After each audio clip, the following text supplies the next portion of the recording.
재호, 아이는 누구지? 강지훈의 나지막한 목소리가 최고급 세단의 정적을 깨뜨렸다.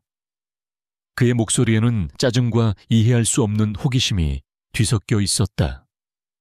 세상의 꼭대기에서 모든 것을 통제하는 데 익숙한 그에게 이 지저분한 골목길에서의 시간 낭비는 참을 수 없는 모욕과도 같았다. 차는 좁은 골목길에 멈춰 서 있었다. 낡고 허름한 건물들이 금방이라도 무너질 듯 위태롭게 서 있었고, 공기 중에는 불쾌한 쓰레기 냄새가 진동했다. 최고급 가죽 시트와 은은한 방향제로 가득 찬 차 안의 세계와는 완전히 다른 차원의 공간이었다. 운전석에 앉은 김 비서는 안절부절 못하며 백미러로 지훈의 표정을 살폈다. 회장님, 죄송합니다. 앞서 가던 폐지 수레가 넘어져서 길이 막혔습니다. 금방 정리될 겁니다. 그의 목소리는 긴장으로 가늘게 떨리고 있었다. 강지훈 회장의 인내심이 바닥나기 직전이라는 것을 누구보다 잘 알기 때문이었다. 하지만 지훈은 대답하지 않았다. 그의 시선은 창밖의 한 곳에 고정되어 있었다. 어른 키만한 쓰레기 더미 앞에서 무언가를 열심히 뒤지고 있는 작은 아이. 아이는 너무나 작고 말라서 금방이라도 바람에 날아갈 것만 같았다. 고사리 같은 손은 이미 때와 먼지로 새까맣게 변해 있었다. 지훈은 미간을 찌푸렸다. 그는 가난을 혐오했다. 그것은 무능과 나태의 상징이라고 생각했다. 하지만 이상하게도 저 아이의 모습에서는 그런 것들이 느껴지지 않았다. 오히려 무언가에 집중하는 진지함과 꿋꿋함이 엿보여 그의 마음을 미묘하게 뒤흔들었다. 김비서, 저 아이에게 돈 좀 주고 와. 지훈이 무심하게 명령했다. 그에게 돈은 모든 문제의 가장 간단하고 효율적인 해결책이었다. 동정심 때문이 아니었다. 그저 눈앞의 불편한 광경을 빨리 치워버리고 싶었을 뿐이다. 김비서는 잠시 망설였지만 곧 차에서 내려 아이에게 다가갔다. 그는 최대한 부드러운 목소리로 말을 걸었다. 꼬마야, 이걸 받으렴. 맛있는 거 사 먹어. 그가 내민 것은 두툼한 지폐 몇 장이었다. 아이의 하루벌이를 훌쩍 넘는 액수였다. 아이는 고개를 들어 김 비서를 쳐다보았다. 까만, 먼지가 묻은 얼굴 위로 유난히 크고 맑은 눈동자가 반짝였다. 아이는 잠시 망설이더니 작은 고개를 가로저었다. 아니에요, 괜찮아요. 엄마가 모르는 사람에게서 아무것도 받지 말라고 하셨어요. 그 목소리는 너무나 맑고 또렷해서 차 안에 앉아있는 지훈의 귀에도 정확히 들려왔다. 지훈은 순간 할 말을 잃었다. 돈을 거절하다니, 이 누추한 곳에서 이 어린 아이가. 그의 상식으로는 도저히 이해할 수 없는 일이었다. 자존심인지 아니면 정말 순수한 것인지. 바로 그때였다. 골목 저편에서 다급한 목소리가 들려왔다. 하늘아 강하늘, 한 여자가 이쪽을 향해 달려오고 있었다. 여자는 낡고 색이 바랜 옷을 입고 있었지만 그 목소리에는 자식을 향한 애틋함과 걱정이 가득 담겨 있었다. 지훈은 무의식적으로 고개를 돌려 그 여자를 보았다. 달려오느라 헝클어진 머리카락 사이로 드러난 얼굴.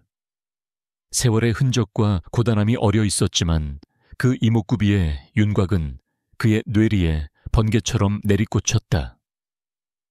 익숙하면서도 잊으려 발버둥 쳤던 그 얼굴. 심장이 쿵하고 바닥으로 떨어지는 것 같았다. 시간은 순간적으로 멈췄고 주위의 모든 소음이 사라졌다. 그의 세상에는 오직 한 사람 숨을 헐떡이며 딸에게 달려가는 그 여자의 모습만이 존재했다. 7년 전 그의 심장을 갈갈이 찢어놓고 사라졌던 여자, 서유진. 그의 입술이 소리 없이 그 이름을 되뇌었다. 증오와 그리움, 배신감과 연민이 한꺼번에 몰아쳐 그의 정신을 아득하게 만들었다. 그녀가 여기에 왜 이런 모습으로 수많은 질문이 머릿속을 헤집었지만 그는 아무것도 물을 수 없었다. 유진은 딸 하늘이를 품에 꼭 껴안았다. 엄마가 한눈 팔지 말랬지. 위험하잖아. 그녀는 아이를 나무라면서도 그 눈빛은 한없이 따뜻했다. 그리고는 고개를 들어 자신의 딸에게 돈을 주려 했던 낯선 남자와 그 뒤에 검은 세단을 경계심 어린 눈으로 쳐다보았다. 그녀의 시선이 마침내 짙게 선팅된 차창에 닿았다. 그녀는 차 안에 누가 있는지 볼 수 없었지만 지우는 그녀의 모든 것을 볼 수 있었다. 7년의 세월도 지우지 못한 사랑의 흔적과 심장을 도려내는 듯한 증오의 낙인, 그리고 그의 시선은 다시 아이에게로 향했다. 유진의 품에 안겨 자신을 쳐다보는 아이 하늘, 그 맑고 큰 눈동자, 오뚝한 콧날. 그것은 낯설지 않았다. 그것은 매일 아침 거울 속에서 마주하는 자신의 어린 시절 모습과 놀랍도록 닮아 있었다. 순간 모든 퍼즐 조각이 섬광처럼 맞춰졌다. 유진이 사라진 시기, 아이의 나이, 그리고 그 얼굴. 지우는 숨을 쉴 수 없었다. 거대한 망치가 그의 머리를 내리치는 듯한 충격. 차 안의 완벽한 온도는 순식간에 시베리아의 혹한처럼 변해버렸다. 출발해. 얼음장처럼 차가운 한마디가 차 안의 침묵을 갈랐다. 강지훈의 얼굴은 감정을 읽을 수 없는 가면처럼 굳어 있었다. 김비서는 감히 아무것도 묻지 못한 채 조용히 차를 몰아 지옥 같았던 골목길을 빠져나왔다. 차가 부드럽게 미끄러지며 도시의 화려한 풍경 속으로 다시 합류했다. 하지만 지훈의 영혼은 여전히 그곳 냄새나고 비좁은 골목길에 붙들려 있었다. 그는 최고급 양복을 입고 있었지만 마치 온몸의 쓰레기 더미에 악취가 밴 것만 같았다. 서유진의 지친 얼굴과 자신을 닮은 듯한 아이의 맑은 눈동자가 눈을 감아도 사라지지 않고 망막에 새겨져 있었다. JK그룹의 심장부 도시를 발 아래에 둔 펜트하우스 사무실로 돌아온 후에도 그는 안정을 찾지 못했다. 수십억 달러짜리 프로젝트 서류들이 그의 서명을 기다리고 있었지만 그의 눈에는 아무것도 들어오지 않았다. 그는 통유리창 앞에 서서 자신이 이룩한 왕국을 내려다보았다. 하지만 그의 시선은 저 높은 빌딩들 너머 어딘가에 있을 작은 옥탑방을 향하고 있었다. 머릿속이 터질 것 같았다. 이성적인 부분이 끊임없이 속삭였다. 우연일 뿐이야. 7년이나 지났어. 돈 때문에 널 버린 여자야. 그는 그녀가 남기고 간 편지를 떠올렸다. 더 나은 삶을 찾아 떠난다는 비수처럼 심장에 박혔던 그 글자들을. 그런 여자가 왜 저런 비참한 모습으로 살고 있단 말인가 앞뒤가 맞지 않았다. 하지만 그의 가슴 한편에서는 다른 목소리가 들려왔다. 아이의 얼굴. 자신과 놀랍도록 닮았던 그 이목구비. 그것은 단순한 우연으로 치부하기에는 너무나도 강력한 증거였다. 만약에 그 아이가 자신의 아이라면 지난 7년간 그는 무엇을 하고 있었던 것인가. 이 불확실함은 그를 미치게 만들었다. 그는 더 이상 추측만으로 이 고통을 견딜 수 없었다. 그는 인터폰을 눌러 김 비서를 호출했다. 그의 목소리는 평소처럼 냉정하고 통제되어 있었지만 그 안에는 미세한 균열이 숨겨져 있었다. 김 비서가 사무실로 들어서자 지우는 등을 돌린 채 창밖을 보며 말했다. 서유진, 그리고 강하늘이라는 아이, 그 두 사람에 대해 알아봐. 그는 잠시 말을 멈췄다가 결심한 듯 덧붙였다. 모든 걸. 그 한마디에는 엄청난 무게가 실려 있었다. 김 비서는 순간 숨을 참았다. 회장님의 사적인 영역, 특히 7년 전 그 사건과 관련된 인물을 조사하라는 명령은 처음이었다. 그는 이것이 단순한 조사가 아님을 직감했다. 지훈이 몸을 돌려왔다. 그의 눈은 차갑게 빛나고 있었다. 지난 7년간 어떻게 살아왔는지, 누구를 만났는지, 지금은 무슨 일을 하는지 하나도 빠짐없이, 그리고 아이에 대해서도 출생 기록, 학교 기록, 모든 것을 알아내. 특히 서류상 아버지가 누구로 되어 있는지. 알겠습니다, 회장님. 김 비서는 짧게 대답하고 사무실을 나갔다. 그는 회장님이 이렇게까지 개인적인 일로 흔들리는 모습을 본 적이 없었다. 그는 자신의 모든 역량을 동원하여 이 조사를 신속하고 은밀하게 처리해야 한다고 다짐했다. 김 비서가 돌아오기를 기다리는 시간은 지훈에게 영원처럼 느껴졌다. 그는 이를 손에 잡을 수 없었다. 책상 서랍 깊숙한 곳에서 낡은 사진 한 장을 꺼냈다. 7년 전 아직 세상의 때가 덜 묻었던 시절의 자신과 세상 가장 행복한 미소를 짓고 있는 유진의 모습이 담겨 있었다. 그는 사진 속 그녀를 증오했지만 동시에 미치도록 그리워했다. 이틀 후 김 비서가 서류 봉투를 들고 그의 앞에 섰다. 회장님, 요청하신 자료입니다. 그의 표정은 그 어느 때보다 신중했다. 지훈은 마른 침을 삼키며 봉투를 받아들었다. 그의 손가락이 미세하게 떨리고 있었다. 서류에는 서유진의 지난 7년간의 삶이 건조한 활자로 기록되어 있었다. 허름한 옥탑방 식당 주방, 보조 청소부 전단지 배포. 그녀는 닥치는 대로 일하며 홀로 아이를 키워왔다. 그녀의 주변에는 어떤 남자도 없었다. 그녀는 철저히 혼자였다. 그리고 마침내 가장 중요한 서류가 나왔다. 강하늘이라는 아이의 기본증명서 4번이었다. 지훈의 시선은 한 곳에 고정되었다. 이름 강하늘, 생년월일 7년 전 유진이 떠나고 정확히 9개월하고도 닷새가 지난 날짜였다. 온몸의 피가 차갑게 식는 것 같았다. 마지막 남은 이성의 끈이 팽팽하게 당겨졌다. 그는 아이의 증명서에서 아버지의 이름을 찾았다. 아버지 칸은 비어 있었다. 공란. 그것은 무언의 긍정처럼 느껴졌다. 의심은 이제 거의 확신으로 변해가고 있었다. 하지만 그는 거의라는 단어에 만족할 수 없었다. 99%의 확신은 1%의 불확실성을 남기고 그 1%가 그를 괴롭힐 터였다. 그에게는 빼도 박도 못할 진실 100%의 진실이 필요했다. 지훈은 서류를 내려놓고 김 비서를 바라보았다. 그의 눈빛은 이전보다 훨씬 더 단호하고 날카로워져 있었다. 이것만으로는 부족해. 확실한 증거가 필요하다. 그는 잠시 숨을 고르고 마지막 명령을 내렸다. 어떻게든 아이의 DNA 샘플을 확보해. 무슨 수를 써서라도 진실을 알아내야겠다. 강지훈은 밤늦도록 사무실에 홀로 앉아 있었다. 도시의 불빛이 발 아래에서 화려한 강처럼 흐르고 있었지만 그의 눈에는 들어오지 않았다.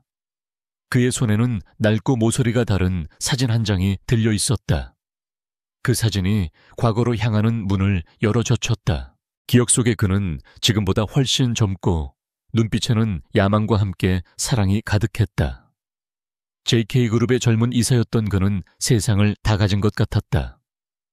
특히 그의 곁에 서유진이 있었을 때 그녀는 평범한 대학생이었지만 그녀의 미소 하나면 세상의 모든 것을 얻은 듯 행복했다. 그들은 한강변을 함께 걷고 비싼 레스토랑 대신 허름한 떡볶이 가게에서 데이트를 즐겼다.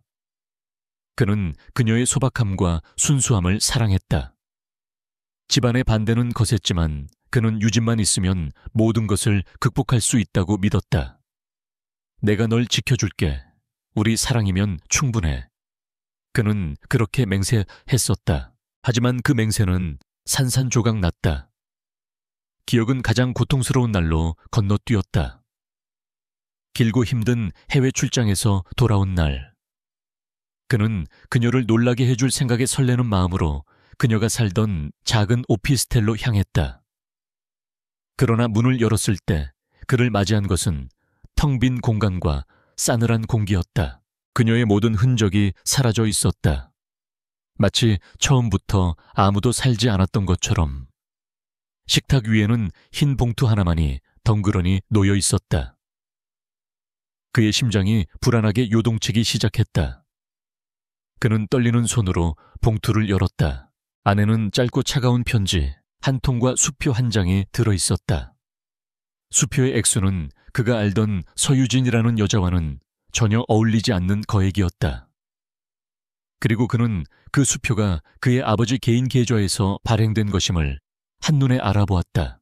편지의 내용은 더욱 비참했다.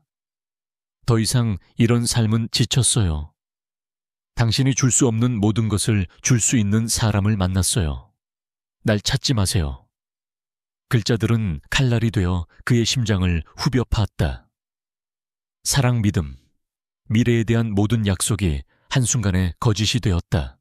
그는 배신감에 몸을 떨었다. 그의 아버지가 돈으로 그녀를 샀고 그녀는 그 돈에 기꺼이 자신을 팔아넘긴 것이라고 결론 내렸다. 그들의 사랑은 그저 거래에 불과했던 것이다. 그날 이후 강지훈의 심장은 차갑게 얼어붙었다. 순수했던 청년은 죽고 냉혹한 사업가만이 남았다. 그러나 그가 기억하는 진실은 진실의 절반에도 미치지 못했다. 같은 시각 유진은 작은 옥탑방에서 잠든 딸의 얼굴을 내려다보고 있었다. 그녀의 기억 속 과거는 지훈의 것과는 전혀 다른 풍경이었다. 그날은 지훈이 출장을 떠난 지 사흘째 되던 날이었다. 그녀는 낯선 번호로 걸려온 전화를 받고 약속 장소인 최고급 호텔 카페로 나갔다. 그곳에는 지훈의 새어머니인 윤 회장이 앉아 있었다. 우아한 옷차림과 달리 그녀의 눈빛과 말투는 얼음처럼 차가웠다. 그녀는 유진의 초라한 배경과 가난을 조목조목 들추어내며 모욕감을 주었다. 내까짓게 감히 내 아들 인생을 망치려 들어. 유진은 필사적으로 변명하려 했지만 윤 회장이 던진 다음 말에 모든 것을 포기할 수밖에 없었다. 지훈이 태양그룹 딸이랑 혼담 가는 거 몰랐니? 그 애도 다 동의했어. 나보고 이 관계를 깨끗하게 정리해달라고 하더구나. 이제 너한테 실증 났다고. 그것은 세상이 무너지는 듯한 거짓말이었다.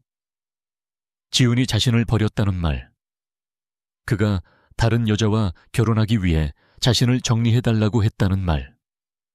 유진의 머릿속이 하얗게 비었다. 며칠 전 임신 사실을 알게 된 후 그에게 어떻게 이 기쁜 소식을 전할까 설레던 마음이 산산조각 났다. 윤 회장은 돈이 든 봉투를 테이블 위로 밀었다. 이건 위자료다. 이거 받고 조용히 사라져. 만약 지훈이 앞에 다시 나타나면 너희 가족은 물론이고 지훈이 앞길까지 막아버릴 테니. 그것은 제안이 아닌 협박이었다. 심장이 갈갈이 찢긴 채 유진은 집으로 돌아왔다. 그녀는 눈물을 흘리며 짐을 쌌다. 지훈에 대한 배신감과 자신의 처지에 대한 비참함에 숨을 쉴 수 없었다. 그녀는 그가 남기고 간 상처를 갑옷처럼 두르기 위해 일부러 더 차갑고 매정한 내용으로 편지를 썼다. 그녀는 돈을 받았다. 자신을 위해서가 아니었다. 뱃속에서 자라나는 작은 생명을 지키기 위해서였다. 이 아이만큼은 자신처럼 비참하게 만들고 싶지 않았다. 그녀는 지훈을 위해서 그리고 아이를 위해서 떠나야만 했다. 그것은 배신이 아니라 그녀가 할 수 있는 마지막 사랑이자 처절한 희생이었다. 현재 유진은 잠든 하늘이의 작은 손을 부드럽게 쓰다듬었다. 아이의 얼굴에는 아빠인 지훈의 모습이 선명하게 남아있었다. 그것은 그녀에게 평생의 위안이자 지워지지 않는 고통의 흔적이었다. 두 사람은 같은 과거를 가졌지만 전혀 다른 진실을 품은 채 살아가고 있었다. 강지훈의 명령은 절대적이었다. 김비서는 유능했고 신중했다. 그는 무작정 모녀에게 접근하는 대신 며칠에 걸쳐 그들의 일상을 조용히 관찰했다. 서유진은 아침 일찍 식당 일을 나갔고 아이는 낡은 동네 유치원에 갔다. 그리고 저녁이면 두 사람은 공원 벤치에 앉아 아이스크림 하나를 나눠 먹는 소박한 행복을 누렸다. 기회는 바로 그곳에서 찾아왔다. 하늘이는 다 먹은 아이스크림 막대를 무심코 벤치 아래로 떨어뜨렸다. 유진은 아이의 입가를 닦아주느라 그것을 미쳐보지 못했다. 잠시 후 모녀가 자리를 뜨자 평범한 행인처럼 공원을 산책하던 김비서가 자연스럽게 다가갔다. 그는 주위를 살핀 후 소독된 핀셋으로 조심스럽게 막대를 집어 미리 준비한 증거물 수집 봉투에 담았다. 그의 임무는 완벽하게 끝났지만 그는 차에 돌아와 앉아 잠시 동안 복잡한 감정에 휩싸였다. 회장님과 너무나도 닮은 저 아이. 그리고 고단한 삶 속에서도 아이를 보며 환하게 웃는 저 여자. 그는 앞으로 불어닥칠 폭풍의 중심에 자신이 서 있다는 것을 예감했다. DNA 분석 결과가 나오기까지의 며칠은 강지훈에게 지옥과도 같았다. 그는 희망과 절망 사이를 위태롭게 오갔다. 아이가 자신의 딸이 맞다면 지난 7년간 그가 믿어왔던 모든 것이 거짓이 된다. 그의 증오는 방향을 잃고 그의 삶은 송두리째 흔들릴 것이다. 만약 아이가 그의 딸이 아니라면 그가 느꼈던 기묘한 이끌림은 그저 망상에 불과하게 된다. 서유진은 여전히 돈 때문에 그를 버린 배신자로 남을 것이고 그는 다시 차가운 현실로 돌아와 철저히 혼자가 될 것이다. 그는 어느 쪽도 감당할 자신이 없었다. 마침내 운명의 날이 왔다. 김비서는 아무 말 없이 밀봉된 공식 서류 봉투를 그의 책상 위에 올려놓았다. 사무실 안의 공기가 갑자기 무겁게 가라앉았다. 수백억짜리 계약서에 서명할 때도 떨리지 않던 지훈의 손이 지금은 종이 한 장의 무게를 감당하지 못하는 듯했다. 그는 애써 침착함을 유지하며 봉투를 열었다. 안에는 유전자 감식 연구소의 로고가 찍힌 보고서 한 장이 들어있었다. 그의 눈은 복잡한 유전자 배열이나 전문 용어들을 건너뛰고 오직 마지막 한 줄 최종 결론을 향해 돌진했다. 그리고 그는 그것을 발견했다. 친자 관계 확률 99.999%. 숫자들이 그의 눈앞에서 춤을 추는 것 같았다. 시간은 멈췄고 세상의 모든 소리가 차단되었다. 보고서가 힘없이 그의 손가락 사이를 빠져나가 책상 위로 떨어졌다. 그는 의자 등받이에 온몸을 기댔다. 지난 7년간 그의 심장을 감싸고 있던 두꺼운 얼음의 성벽에 거대한 균열이 가기 시작했다. 첫 번째로 그를 덮친 감정은 분노였다. 화산처럼 폭발하는 격렬한 분노. 감히 서유진이 자신의 아이를 6년 동안이나 숨겨왔단 말인가. 아이를 볼모로 삼아 동정심이라도 유발하려 했던 것인가. 그의 머릿속은 온갖 끔찍한 상상으로 가득 찼다. 하지만 그 분노의 불길은 곧바로 밀려드는 죄책감의 파도에 잠식당했다. 쓰레기 더미를 뒤지던 하늘이의 작고 더러워진 손. 추운 날씨에도 얇은 외투 하나에 의지하던 가녀린 몸. 그의 딸. 그의 핏줄이 그런 비참한 삶을 사는 동안 자신은 상상할 수 없는 부와 사치를 누리며 살아왔다. 죄책감은 물리적인 고통이 되어 그의 숨통을 조여왔다. 그는 숨을 쉴 수 없었다. 사무실의 완벽한 온도가 갑자기 그를 질식시키는 것 같았다. 그는 넥타이를 거칠게 풀어 헤쳤다. 그의 심장이 고통스럽게 울부짖었다. 그리고 마침내 그 모든 혼돈 속에서 새롭고 낯선 감정이 고개를 들었다. 그것은 보호 본능이었다. 저 아이를 지켜야 한다는 원초적인 욕망. 아이에게 세상의 모든 것을 안겨주고 빼앗긴 시간을 보상해주고 싶다는 강렬한 열망. 그는 아버지였다. 그 단어의 무게가 그의 어깨를 강하게 짓눌렀다. 혼란스러웠던 감정들이 하나의 확고한 목표로 수렴되었다. 그는 서유진을 만나야 했다. 변명이나 거짓이 아닌 진실을 들어야만 했다.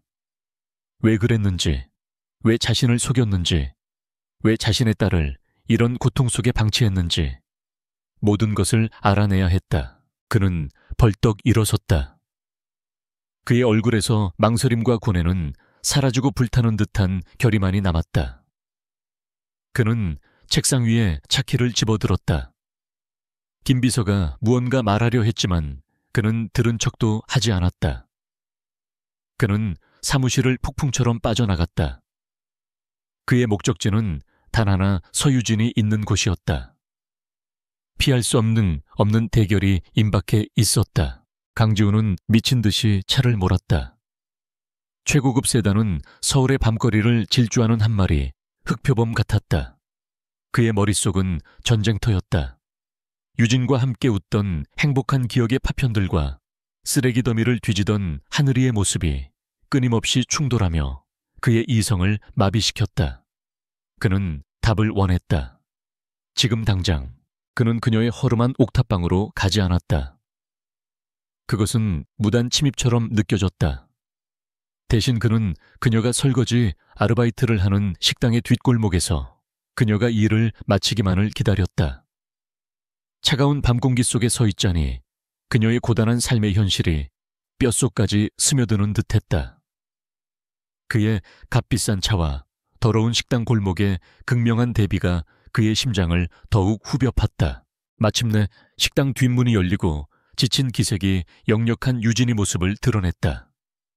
그녀는 얇은 외투 깃을 여미며 찬바람을 피하려 애썼다. 그러다 자신의 차에 기대어 서 있는 강지훈의 압도적인 실루엣을 발견하고는 그 자리에 얼어붙었다. 그녀의 얼굴에 공포와 충격 그리고 오래된 고통이 스쳐 지나갔다. 지훈은 그녀에게 다가갔다. 그의 얼굴은 차가운 분노로 굳어 있었다. 그는 인사도 건네지 않고 곧바로 핵심을 찔렀다. 강하늘, 내 딸이야. 그것은 질문이 아닌 선언이었다. 그는 억눌렀던 분노와 고통을 터뜨리기 시작했다. 왜 내게서 내 딸을 숨겼지? 그의 목소리는 낮고 위험하게 울렸다. 돈이 부족했나 더 큰 돈을 뜯어내려고 6년이나 기다린 건가? 말해봐 서유진. 그의 말은 7년 묵은 상처에서 흘러나온 독처럼 잔인했다. 유진은 그의 잔혹한 비난에 할 말을 잃었다. 그녀가 가장 두려워하던 순간이 현실이 되었다. 그가 모든 것을 알고 있었다. 그녀의 첫 번째 본능은 딸을 보호하는 것이었다. 그녀는 뒷걸음질치며 고개를 저었다. 무슨 소리예요? 당신 딸 아니에요. 그것은 너무나 연약하고 절박한 거짓말이었다. 지우는 그녀의 부정을 비웃었다. DNA 검사까지 했어. 더 이상 거짓말은 통하지 않아. 그가 그녀의 팔을 거칠게 붙잡았다. 그의 소나귀에 힘이 들어갔다. 내 딸을 저런 쓰레기통 같은 곳에서 살게 하면서 내 양심은 어디다 팔아먹은 거야. 양심이라는 단어, 딸을 향한 자신의 사랑을 모욕하는 그 말에 유진의 내면에서 무언가가 끊어졌다. 두려움은 순식간에 의로운 분노로 변했다. 그녀는 온 힘을 다해 그를 밀쳐냈다. 그녀의 뺨 위로 뜨거운 눈물이 흘러내렸다. 내 양심, 당신들이 내 인생을 짓밟았을 때 당신들 양심은 어디 있었는데 마침내 그녀의 침묵의 댐이 무너졌다. 당신 어머니가 나한테 돈을 던지면서 꺼지라고 했어. 당신이 다른 여자랑 결혼할 거라고. 나 같은 건 이제 꼴도 보기 싫다고 했다고. 그녀는 절규하고 있었다. 지난 7년간 뼛속 깊이 묻어두었던 모든 고통과 굴욕이 터져 나왔다. 지우는 그 자리에 못 박힌 듯 서 있었다. 그의 어머니라고 그는 당연히 아버지의 소행이라고 생각했다. 그리고 다른 여자와의 결혼 이야기는 금시초문이었다. 유진의 목소리에는 너무나 생생한 고통과 확신이 담겨 있어 그가 굳게 믿어왔던 그녀의 배신이라는 진실에 처음으로 의심의 균열이 생겼다. 혹시 그녀가 말하는 것이 사실일지도 모른다는 끔찍한 가능성. 바로 그 팽팽한 긴장감이 극에 달했을 때 작은 목소리가 그들을 갈라놓았다. 엄마, 이웃집에 맡겨졌던 하늘이가 엄마를 찾아온 것이었다.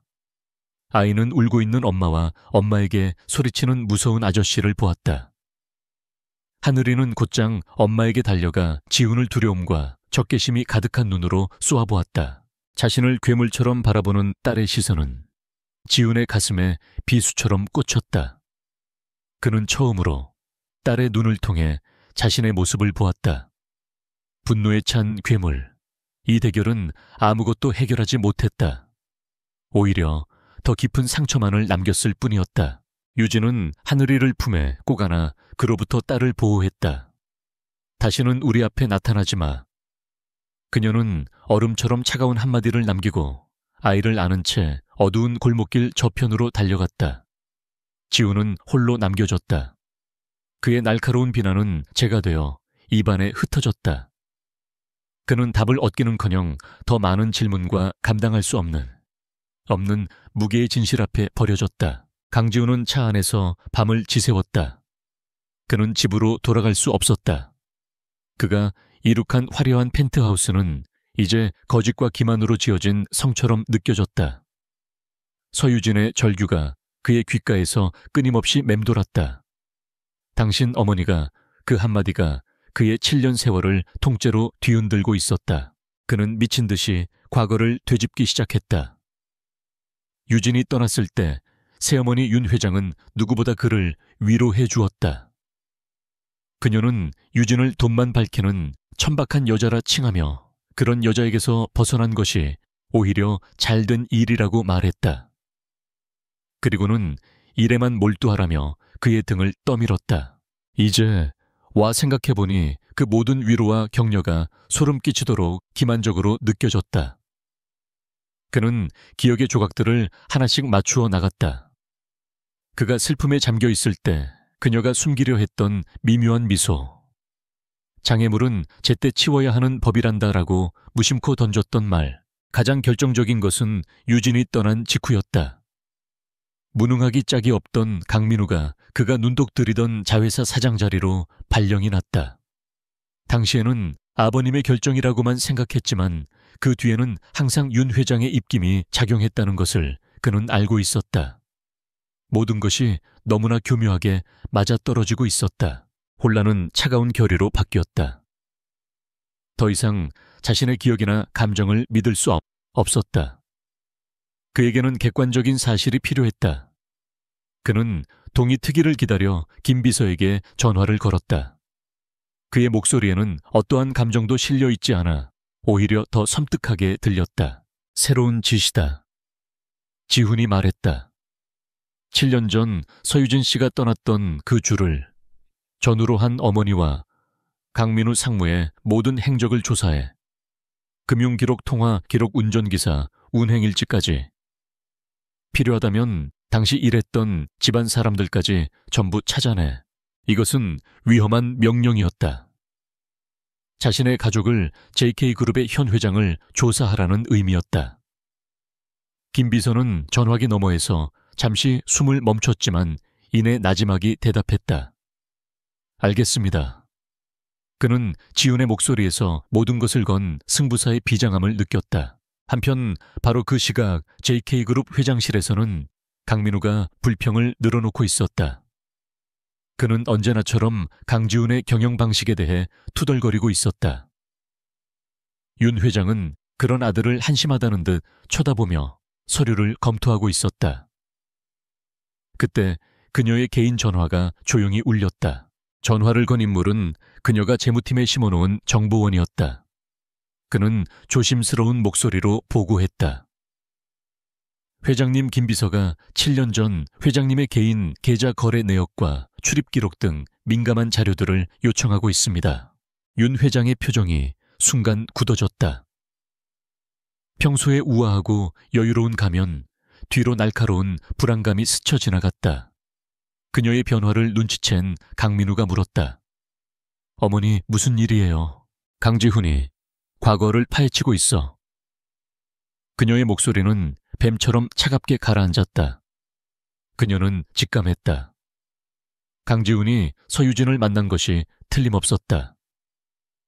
그 여자가 7년 만에 자신들의 발목을 잡으려 하고 있었다. 그녀는 신속하게 움직여야 했다. 서유진이 입을 열기 전에 다시 한번 그녀의 입을 막아야 했다. 이번에는 돈이 아닐 것이다. 그녀에게 돈보다 더 중요한 것이 무엇인지 윤 회장은 똑똑히 알고 있었다. 바로 그녀의 딸 강하늘이었다. 그날 저녁 유진은 집으로 돌아오는 길에 낯선 남자와 마주쳤다. 말쑥한 양복 차림이었지만 그의 눈빛은 불길했다. 남자는 그녀를 위협하거나 해치지 않았다. 그는 그저 부드럽지만 뼛속까지 시린 목소리로 속삭였다. 윤 회장님께서는 따님을 매우 아끼십니다. 남자가 미소 지으며 말했다. 아이의 밝은 미래를 생각해서라도 잊어야 할 것은 깨끗하게 잊는 게 현명할 겁니다. 세상에는 예기치 못한 사고도 많으니까요. 그 말은 유진의 심장에 얼음 송곳처럼 박혔다. 그는 유유히 사라졌고 유진은 그 자리에 주저앉았다. 공포가 온몸을 휘감았다. 그들은 하늘이를 알고 있었다. 그리고 하늘이를 이용해 자신을 협박하고 있었다. 그녀는 다시 한번 거대한 절망의 벽 앞에 혼자 서게 되었다. 같은 시각 지우는 김비서로부터 첫 보고를 받았다. 찾았습니다, 회장님. 서유진 씨가 사라진 바로 그날 윤 회장님. 개인 계좌에서 출처를 알 수 없는 거액의 현금이 인출된 기록이 있습니다. 지우는 눈을 감았다. 마침내 거짓의 성벽에 첫 균열이 생겼다. 그리고 그는 그 균열 너머에 숨겨진 끔찍한 진실의 실루엣을 마주하고 있었다. 폭풍은 이제 막 시작되고 있었다. 윤 회장의 계좌에서 인출된 거액의 현금. 그 사실 하나가 강지훈의 머릿속을 지배했다.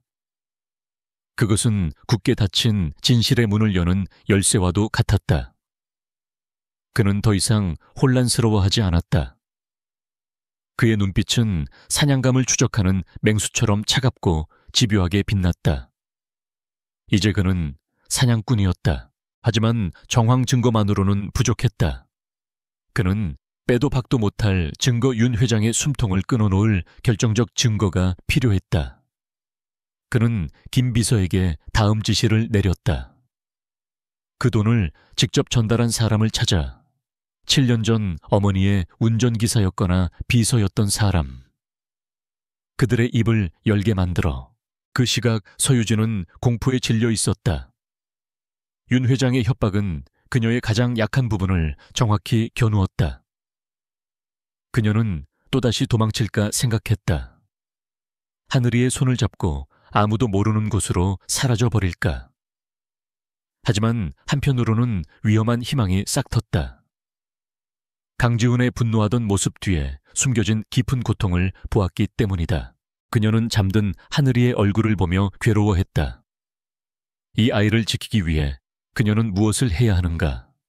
다시 도망쳐 평생을 숨어 살아야 하는가, 아니면 한 번쯤은 운명을 믿고 맞서 싸워야 하는가? 그녀는 아무런 답도 찾지 못한 채 고립된 섬처럼 외로웠다.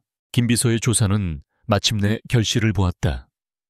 그는 수소문 끝에 7년 전 윤 회장의 개인 운전기사였던 박 씨를 찾아냈다. 그는 사건 직후 해고되어 지금은 시골에서 작은 가게를 운영하며 살고 있었다.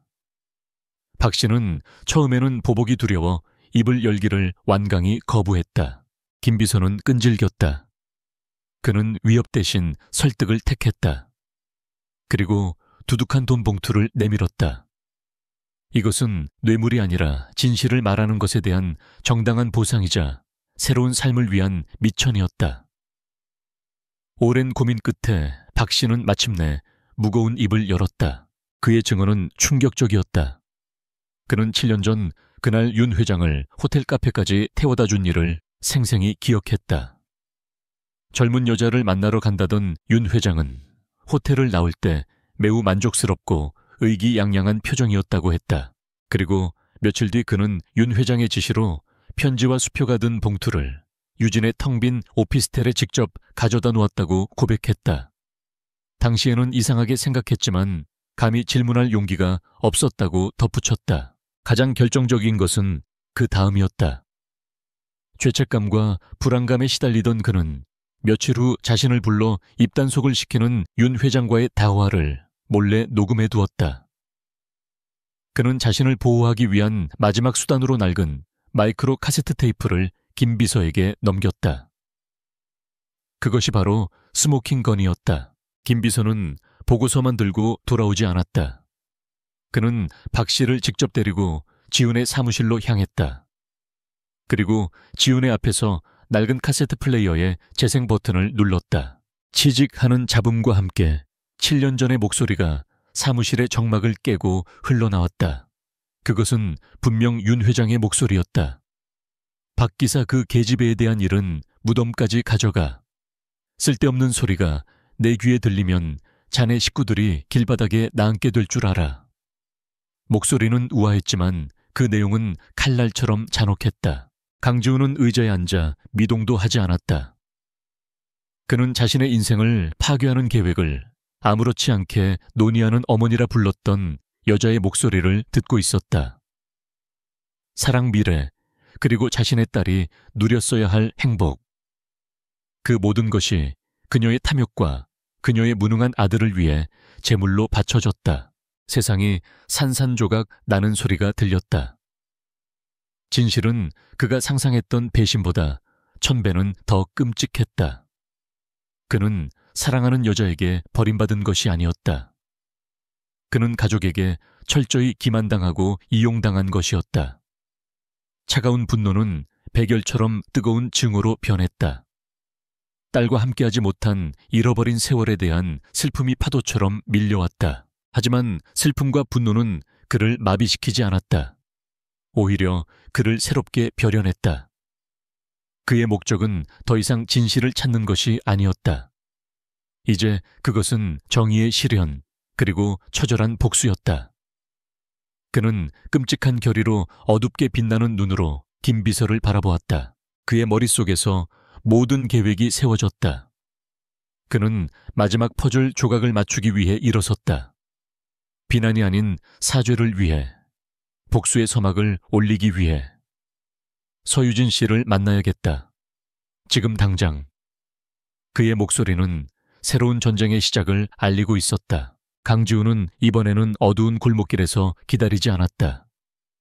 그는 서유진의 집 근처 작은 놀이터 하늘이가 다른 아이들과 어울려 노는 모습을 볼 수 있는 곳에서 그녀를 찾아갔다.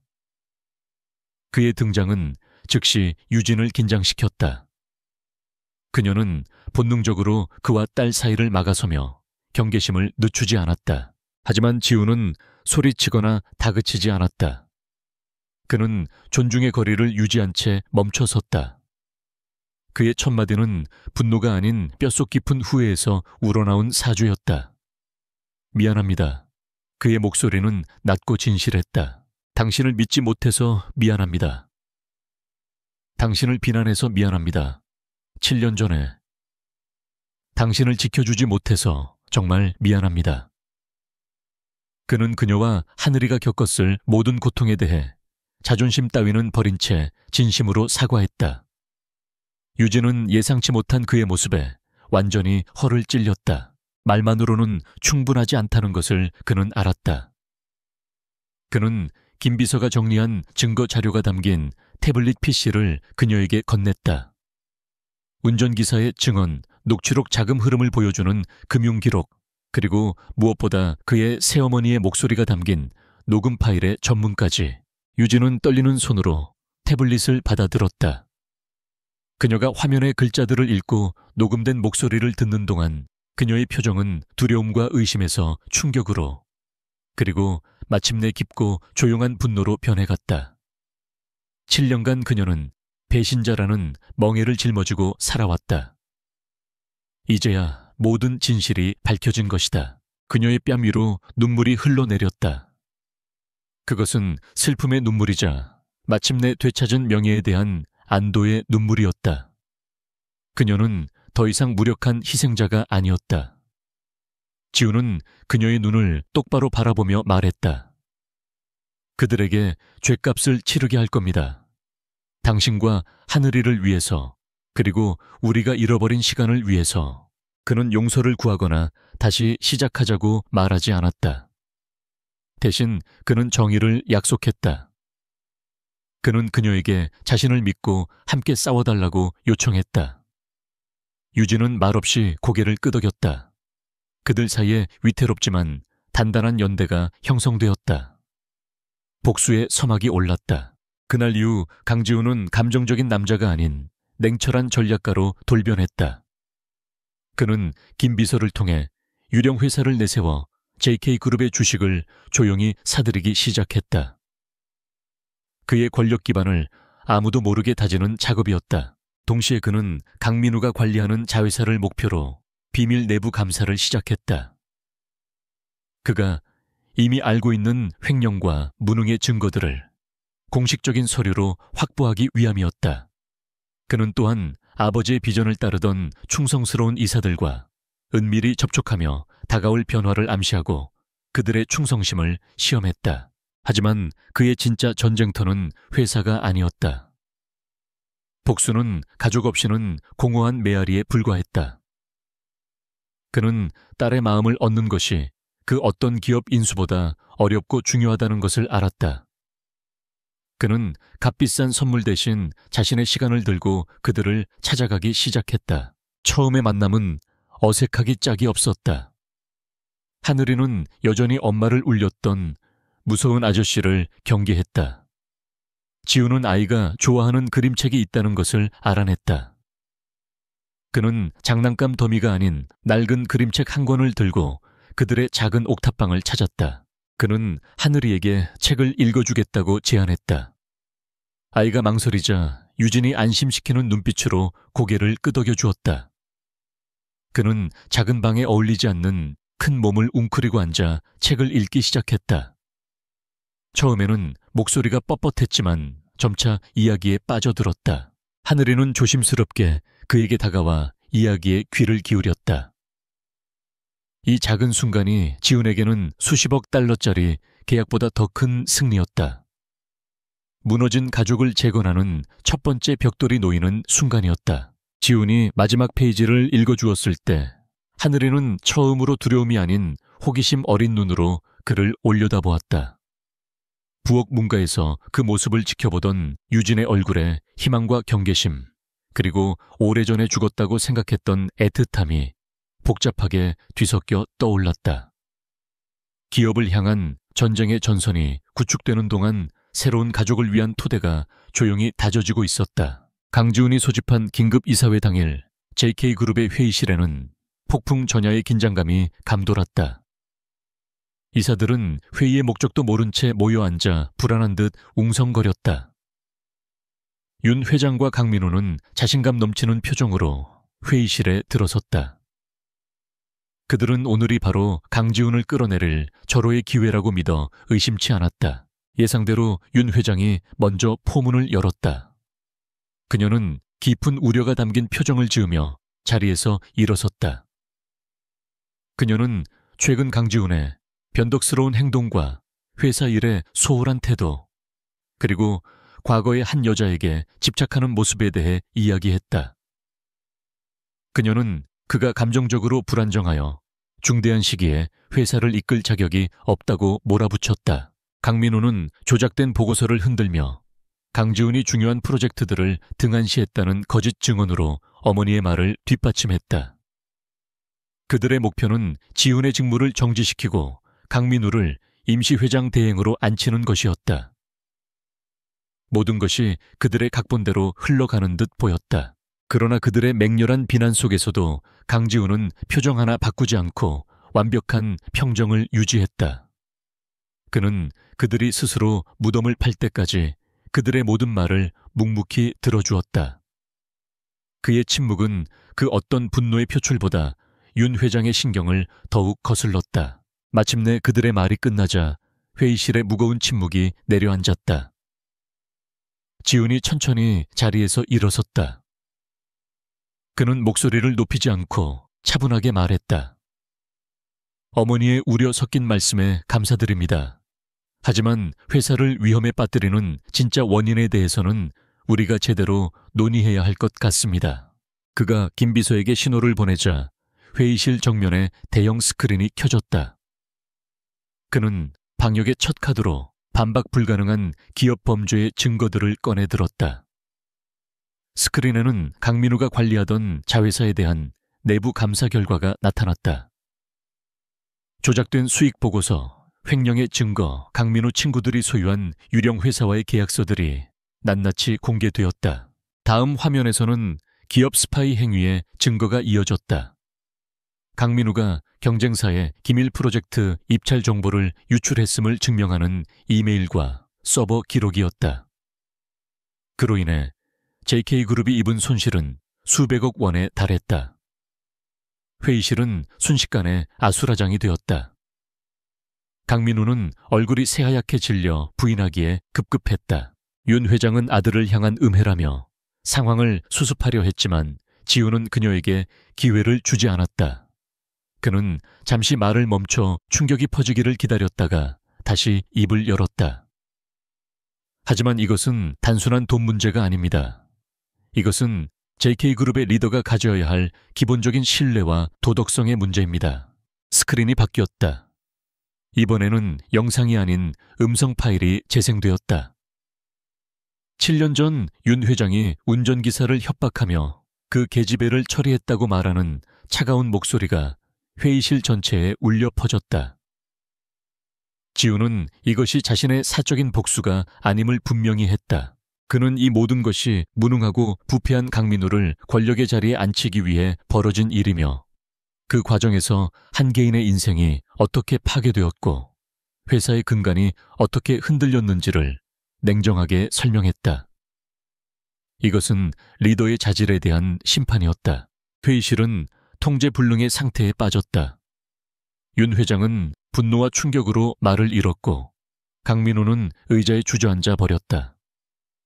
지훈이 사전에 접촉했던 이사들이 일어서서 그에게 힘을 실어주며 즉각적인 투표를 요구했다. 지훈은 윤 회장에 대한 불신임함과 강민우 이사의 즉각 파면을 안건으로 상정했다. 그가 확보한 지분과 이사들의 지지에 힘입어 투표는 압도적인 차이로 가결되었다. 그들의 시대는 끝났다. 투표 결과가 확정되자 지훈이 마지막 일격을 가했다. 그리고 이 모든 증거 자료는 이미 검찰에 제출되었습니다. 그 말이 끝나기 무섭게 회의실 문이 열리고 검찰 수사관들이 닥쳐 들어왔다. 윤 회장과 강민우는 자신들이 지배하던 왕국에서 수치와 절망에 찬 얼굴로 끌려 나갔다. 지훈은 그 모습을 승리감 없이 그저 차갑고 공허한 눈으로 지켜보았다. 폭풍은 지나갔고 그는 논란의 여지가 없는 유일한 지배자로 홀로 남았다. 복수는 완성되었다. 이제 진정한 재건을 시작할 시간이었다. 이사회에서의 폭풍이 지나가고 몇 주가 흘렀다. JK그룹의 경영권 스캔들은 재계를 떠들썩하게 했지만 강지훈의 빠르고 결단력 있는 리더십 아래 회사는 빠르게 안정을 되찾았다. 윤 회장과 강민호는 법의 심판을 기다리는 신세가 되었고 그들이 쌓아 올린 거짓의 제국은 완전히 해체되었다. 기업 전쟁은 끝났다. 지훈은 여전히 회장실에 앉아 있었지만 더 이상 과거의 일 중독자가 아니었다. 그는 이제 믿을 수 있는 이사진과 김 비서에게 더 많은 권한을 위임했다. 그의 시선은 복잡한 서류 대신 책상 위 가장 좋은 자리에 놓인 그림 한 장에 더 오래 머물렀다. 하늘이가 삐뚤빼뚤한 글씨로 아빠 엄마 하늘이라고 쓴 세 사람이 손을 잡고 있는 그림이었다. 그는 유진과 하늘이를 그 낡은 옥탑방에서 나오게 했다. 하지만 그는 그들을 감당할 수 없을 만큼 거대한 저택으로 데려가지 않았다. 대신 햇살이 잘 드는 작은 정원이 딸린 조용하고 아늑한 동네의 집을 구했다. 그는 더 이상 돈으로 그들을 사려 하지 않았다. 그는 그들에게 안전하고 따뜻한 보금자리를 마련해주고 싶었을 뿐이다. 그들의 새로운 삶은 동화처럼 즉시 행복해지지 않았다. 여전히 상처는 남아있었다. 유진은 수년간의 고난으로 몸에 밴 극도의 경계심을 내려놓고 다시 누군가를 신뢰하는 법을 배워야 했다. 지우는 한 번도 경험해보지 못한 아버지라는 역할을 서툴게 배워나가는 중이었다. 치유의 과정은 더디지만 분명하게 이루어지고 있었다. 어느 주말 오후 새집의 작은 정원에서 그 변화가 명확히 드러났다.